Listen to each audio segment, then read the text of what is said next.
Saya Fortun Gunawan, absen 17. Saya Galur Pengasih, absen 18.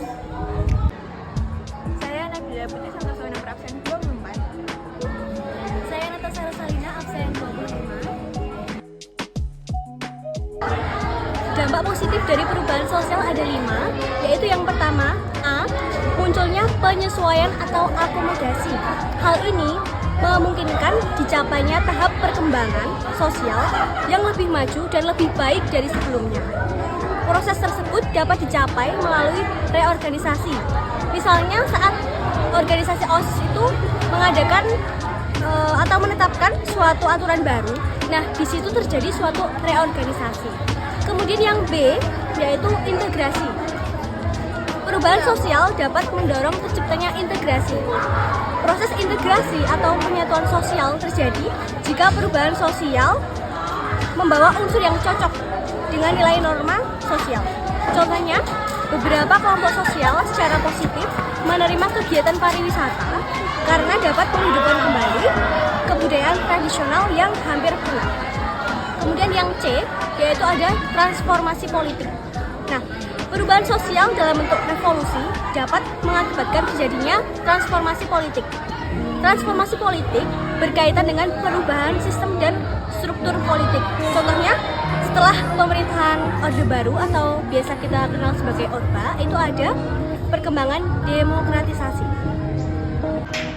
Yang D, kesejahteraan masyarakat meningkat.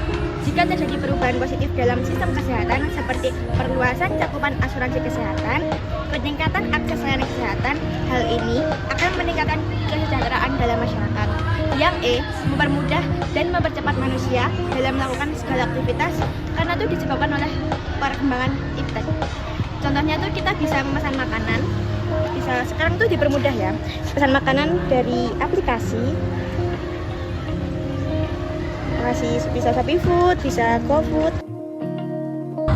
Yang kedua, tidak berfungsinya secara optimal berbagai peranata sosial yang ada. Contohnya, sistem pendidikan yang tidak merata. Di Indonesia, terdapat kesenjangan dalam akses terhadap pendidikan yang berkualitas. Misalnya, karena ketertinggalan infrastruktur dan juga kurangnya aksesibilitas bagi masyarakat miskin atau terpencil, dan perbedaan kualitas guru dan fasilitas di antara wilayah atau kelompok sosial tertentu. C. Terjadinya berbagai bentuk kerusakan lingkungan dan bencana pencemaran, yaitu contoh yang terjadi di lingkungan sekitar kita itu ada 1. Pembuangan sampah sembarangan sehingga dapat menyebabkan pencemaran. Nah, kalau sedang terjadi curah hujan yang tinggi itu dapat menyebabkan bencana banjir. Yang kedua, ada penebangan hutan secara liar, itu bisa menyebabkan bencana tanah longsor. D. Munculnya krisis multidimensi.